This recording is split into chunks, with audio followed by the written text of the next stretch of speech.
Hi dear students, welcome back to U K Edu plus.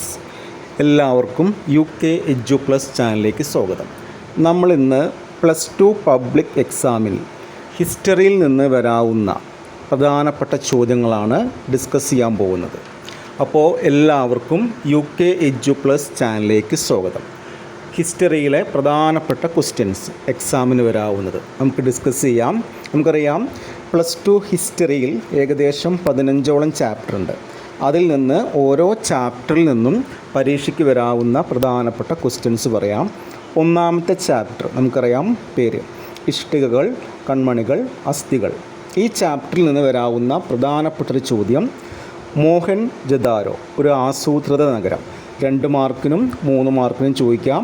Mohenjo-daro ഒരു ആസൂത്രിത നഗരം. അപ്പോൾ മോഹൻജദാരോയെക്കുറിച്ച് പഠിക്കാം. പിന്നെ മറ്റൊരു ചോദ്യം, ഹാരപ്പൻ ലിപിയെക്കുറിച്ച് പഠിക്കണം. പിന്നെ ഹാരപ്പയുടെ തകർച്ച. ഇത്രയും ക്വസ്റ്റ്യൻസാണ് ഒന്നാമത്തെ ചാപ്റ്ററിൽ നിന്ന് പ്രതീക്ഷിക്കുന്നത്.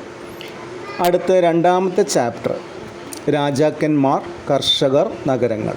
ഈ ചാപ്റ്ററിൽ നിന്ന് വരാവുന്ന പ്രധാനപ്പെട്ടൊരു ചോദ്യം, മൗര്യ സാമ്രാജ്യം പഠിച്ചിരിക്കണം. ഷുവർ ക്വസ്റ്റ്യനാണ് മൗര്യ സാമ്രാജ്യം. അതോടൊപ്പം തന്നെ അശോകൻ്റെ ധർമ്മനയം. പിന്നെ ഗുപ്ത കാലഘട്ടം പഠിക്കണം, വെരി ഇമ്പോർട്ടൻ്റ് ആണ്. അപ്പോൾ ഇത്രയും ക്വസ്റ്റ്യൻസാണ് രണ്ടാമത്തെ ചാപ്റ്റർ. അടുത്ത മൂന്നാമത്തെ ചാപ്റ്റർ, ബന്ധുത്വം, ജാതി, വർഗം, ആദ്യകാല സമൂഹങ്ങൾ. ഈ ചാപ്റ്ററിൽ നിന്ന് പ്രധാനമായിട്ടും ചോദിക്കുന്ന ഒരു ചോദ്യമാണ് വർണ്ണം. നമുക്കറിയാം 4 വർണ്ണങ്ങൾ അല്ലേ? ബ്രാഹ്മണർ, ക്ഷത്രിയർ, വൈശ്യർ, ശൂദ്രർ. ഓരോരുത്തരുടെയും ചുമതലകൾ. പിന്നെ സ്വത്തവകാശത്തെ നിയന്ത്രിച്ചിരുന്ന 2 പ്രധാനപ്പെട്ട മാനദണ്ഡങ്ങൾ. ഇത്രയും ക്വസ്റ്റ്യൻസാണ് മൂന്നാമത്തെ ചാപ്റ്ററിൽ നിന്ന് ചോദിക്കുക. അടുത്ത നാലാമത്തെ ചാപ്റ്ററിൻ്റെ പേര് ചിന്തകരും വിശ്വാസങ്ങളും നിർമ്മിതികളും. ഈ ചാപ്റ്ററിലെ പ്രധാനപ്പെട്ട ചോദ്യമാണ് സാഞ്ചി സ്തൂപത്തെക്കുറിച്ച് ചോദിക്കാം. പിന്നെ വർദ്ധമാന മഹാവീരനെ കുറിച്ച് പഠിക്കണം. ജൈനമത തത്വങ്ങൾ ചോദിക്കും പരീക്ഷയ്ക്ക്.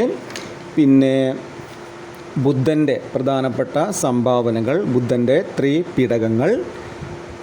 ഇത്രയും ക്വസ്റ്റ്യൻസ് പഠിച്ചു പോകണം. പിന്നെ അതോടൊപ്പം തന്നെ ഇതും ചോദിക്കാം, അതായത് എന്തുകൊണ്ടാണ് സാഞ്ചി സംരക്ഷിക്കപ്പെടുകയും അമരാവതി അവഗണിക്കപ്പെടുകയും ചെയ്തത്, അതും പഠിക്കണം. ഓക്കെയാണല്ലോ. അടുത്ത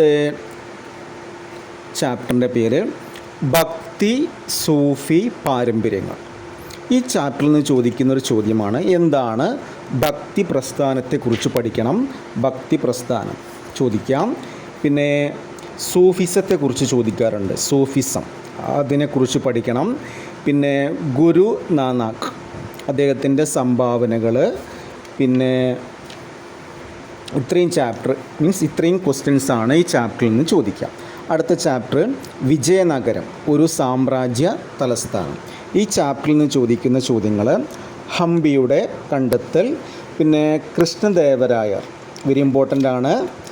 വിജയനഗരം തലസ്ഥാനം, ഇതൊക്കെ ചോദിക്കാം. വിജയനഗരത്തെക്കുറിച്ച് പഠിക്കണം. 5 മാർക്കിനും എസ്സേയൊക്കെ ആയിട്ട് ചോദിക്കാം.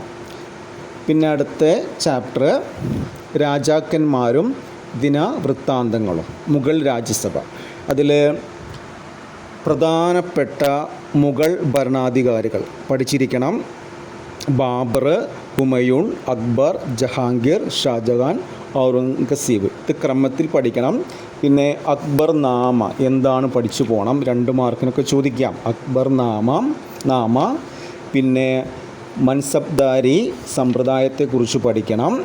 പിന്നെ ദിൻ ഇ ലാഹി, ഇബാദത്ത് ഗാന, ഈ കാര്യങ്ങളെക്കുറിച്ചൊക്കെ പരീക്ഷയ്ക്ക് 2 മാർക്കിനും 3 മാർക്കിനൊക്കെ ചോദിക്കാറുണ്ട്. ഇതിൽ മൻസബ്ദാരി സമ്പ്രദായമൊക്കെ വെരി ഇമ്പോർട്ടൻ്റ് ആണ്. അതുപോലെ അക്ബർ നാമ, ഇത്രയും കാര്യങ്ങൾ. അടുത്ത ചാപ്റ്റർ 11, കലാപകാരികളും ബ്രിട്ടീഷ് രാജ്യം. 1857 കലാപം. ഇതിൽ കലാപത്തിൻ്റെ രീതി പഠിക്കണം. 1857 കലാപത്തിൻ്റെ രീതി, ആസൂത്രണം, ആശയവിനിമയം, ഈ കാര്യങ്ങളെക്കുറിച്ച് പഠിക്കണം. പിന്നെ 1857 ആ കലാപത്തിലെ പ്രധാനപ്പെട്ട നേതാക്കളും അനുയായികളും. പിന്നെ കലാപ കേന്ദ്രങ്ങളെക്കുറിച്ച് പഠിക്കണം. ഇനി ഈ ചാപ്റ്ററിൽ നിന്ന് ചോദിക്കുന്ന മറ്റൊരു ചോദ്യം, എന്താണ് സൈനിക സഹായ വ്യവസ്ഥ? പിന്നെ ഈ കലാപം എങ്ങനെയാണ് അടിച്ചമർത്തിയത്? ഇവിടെ നിന്നൊരു എസ്സേയിട്ട് പ്രതീക്ഷിക്കാം. 1857 കലാപം, പിന്നെ ആ കലാപത്തിൻ്റെ ചിത്രീകരണങ്ങൾ ഇതൊക്കെ ചോദിക്കാം. അപ്പോൾ ആ കലാപത്തെ എങ്ങനെയാണ് അടിച്ചമർത്തിയത് അതൊക്കെ ചോദിക്കാം. അടുത്ത ചോദ്യം മീൻസ് അടുത്ത ചാപ്റ്റർ 12ാമത്തെ മഹാത്മാഗാന്ധിയും ദേശീയ പ്രസ്ഥാനവും. ഇതിൽ ഇന്ത്യയിലെ ഗാന്ധിജിയുടെ ആദ്യത്തെ സത്യാഗ്രഹങ്ങൾ, ഇതിൽ ചമ്പാരൻ നമുക്കറിയാം.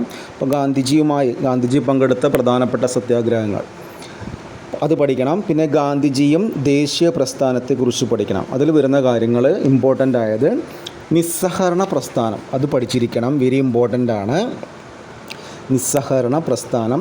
പിന്നെ സിവിൽ നിയമ ലംഘന പ്രസ്ഥാനത്തെക്കുറിച്ച് പഠിക്കണം. മറ്റൊരു ഇമ്പോർട്ടൻ്റ് ആയ ചോദ്യമാണ്, വെരി ഇമ്പോർട്ടൻ്റ് ആണ്, ക്വിറ്റ് ഇന്ത്യ പ്രസ്ഥാനം. 1942 ക്വിറ്റ് ഇന്ത്യ പ്രസ്ഥാനത്തെക്കുറിച്ച് പഠിക്കണം. പിന്നെ ഈ ചാപ്റ്ററിൽ നിന്നൊരു ടൈം ലൈൻ ചോദിക്കാം, വർഷങ്ങൾ തന്നിട്ട് ചോദിക്കാം. ചമ്പാരൻ സത്യാഗ്രഹം നടന്ന വർഷം നമുക്കറിയാം 1917. പിന്നെ ഗാന്ധി ഇർവിൻ കരാർ 1931. മറ്റൊന്ന് നിസ്സഹകരണ പ്രസ്ഥാനം 1920 നടന്നത്. പിന്നെ ചൗരി ചൗര സംഭവം 1922. റൗലറ്റ് നിയമം 1919. ഇങ്ങനെയുള്ള കാര്യങ്ങൾ ടൈം ലൈനായിട്ട് ചോദിക്കും, അതും പഠിക്കണം. അടുത്ത 13ാമത്തെ ചാപ്റ്റർ വിഭജനത്തെ മനസ്സിലാക്കി. ഇതിൽ ഇമ്പോർട്ടൻ്റ് ആയ ക്വസ്റ്റ്യൻസ് ക്യാബിനറ്റ് മിഷനെ കുറിച്ച് ചോദിക്കാം. ക്യാബിനറ്റ് മിഷൻ 1945 ക്യാബിനറ്റ് മിഷൻ പഠിക്കണം. പിന്നെ വിഭജനവും ദുരന്തങ്ങളും അത് പഠിക്കണം. 1947 വിഭജനവും ദുരന്തങ്ങളും. ഓക്കെ ആണല്ലോ. ഇനി അടുത്ത 14ാമത്തെ ചാപ്റ്റർ ആധുനിക പൂർവ്വ കേരളം, സമ്പദ് വ്യവസ്ഥ, സമൂഹം, ഭരണ സംവിധാനം. ഈ ചാപ്റ്ററിൽ നിന്ന് ചോദിക്കുന്ന ഒരു ചോദ്യമാണ് സംഘകാലത്തെ സമൂഹത്തെക്കുറിച്ച് എഴുതാൻ. സംഘകാലത്തെ സമൂഹം അതിനെക്കുറിച്ച് എഴുതാണ്ട്. പിന്നെ ഈ കുളച്ചൽ യുദ്ധം അത് ചോദിക്കാറുണ്ട്, നടന്ന വർഷമൊക്കെ പഠിക്കണം. 1741 കുളച്ചൽ യുദ്ധം പഠിക്കണം. ഒക്കെയാണല്ലോ. പിന്നെ ഈ 5 തിണകൾ അത് പഠിക്കണം. കുറിഞ്ചി, മുല്ലൈ, പാലൈ, മരുതം, നൈതൽ. ഈ 5 തിണകളും വെരി ഇമ്പോർട്ടൻ്റ് ആണ്. ഇനി അവസാനത്തെ ഒരു ചാപ്റ്ററാണ് കേരളം ആധുനികതയിലേക്ക്. വെരി ഇമ്പോർട്ടൻ്റ് ആണ്. ഈ ചാപ്റ്ററിൽ നിന്ന് വരാവുന്ന പ്രധാനപ്പെട്ട ക്വസ്റ്റ്യൻസ് പഴശ്ശി കലാപം അത് പഠിക്കണം. നടന്ന വർഷമൊക്കെ അറിയാം, 1793 മുതൽ 1805. പിന്നെ വേലുതമ്പിയും പാലിയത്തച്ഛനും.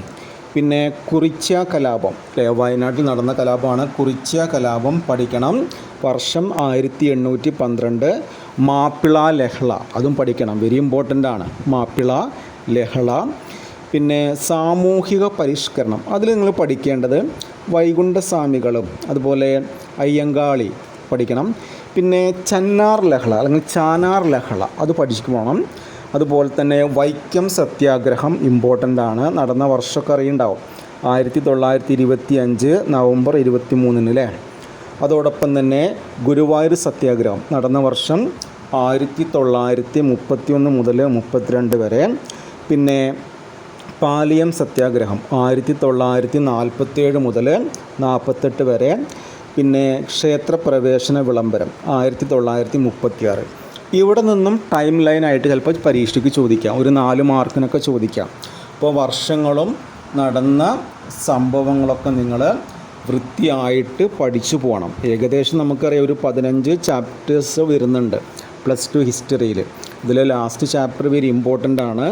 അതിൽ വൈക്കം സത്യാഗ്രഹം, ഗുരുവായൂർ സത്യാഗ്രഹം, ക്ഷേത്രപ്രവേശന വിളംബരം, പാലിയം സത്യാഗ്രഹം ഇതൊക്കെ ഇമ്പോർട്ടൻ്റ് ആണ്. അതോടൊപ്പം തന്നെ മാപ്പിള ലഹള, ദെൻ കുറിച്യ കലാപം, പഴശ്ശി കലാപം ഇതൊക്കെ പരീക്ഷയ്ക്ക് സാധാരണ ചോദിക്കാറുണ്ട്. അപ്പോൾ ഇത്രയും ക്വസ്റ്റ്യൻസ് എല്ലാവരും പഠിച്ച് എക്സാമിന് പോവുക കേട്ടോ. ഇതെല്ലാം വെരി ഇമ്പോർട്ടൻ്റ് ആണ്. അപ്പോൾ നിങ്ങൾ വീഡിയോസൊക്കെ ഒന്ന് വാച്ച് ചെയ്യുക, ഞാൻ അപ്ലോഡ് ചെയ്യുന്ന വീഡിയോസൊക്കെ ഒന്ന് വാച്ച് ചെയ്യുക, നിങ്ങളുടെ സുഹൃത്തുക്കളിലേക്കൊക്കെ ഒന്ന് ഷെയർ ചെയ്യുക. വീഡിയോസൊക്കെ ഒന്ന് എല്ലാവർക്കും എത്തിച്ചു കൊടുക്കുക, പരമാവധി ഷെയർ ചെയ്യുക, ലൈക്ക് ചെയ്യുക. എല്ലാവരും ചാനലൊക്കെ ഒന്ന് സബ്സ്ക്രൈബ് ചെയ്യുക. ഇനിയും ഇതുപോലെയുള്ള ഇൻഫോർമേറ്റീവ് ആയിട്ടുള്ള വീഡിയോസ് അപ്ലോഡ് ചെയ്യും, ഓരോ സബ്ജക്റ്റിൻ്റെയും +2ൻ്റെ. അപ്പോൾ നിങ്ങൾ ചാനലൊക്കെ ഒന്ന് സബ്സ്ക്രൈബ് ചെയ്ത് വയ്ക്കുക. ഓക്കെ ആണല്ലോ? അപ്പോൾ എല്ലാവരും നന്നായിട്ട് എക്സാമൊക്കെ അറ്റൻഡ് ചെയ്യുക. അപ്പോൾ എല്ലാവർക്കും എല്ലാവിധ ആശംസകളും സമർപ്പിക്കുന്നു. പരീക്ഷയ്ക്ക് നന്നായിട്ട് എഴുതാൻ കഴിയട്ടെ. ഓക്കെ ആണല്ലോ? അപ്പോൾ എല്ലാവരും വൃത്തിയായിട്ട് പഠിച്ചു പോവുക. ഞാൻ പറഞ്ഞ ക്വസ്റ്റ്യൻസൊക്കെ. Okay, thank you.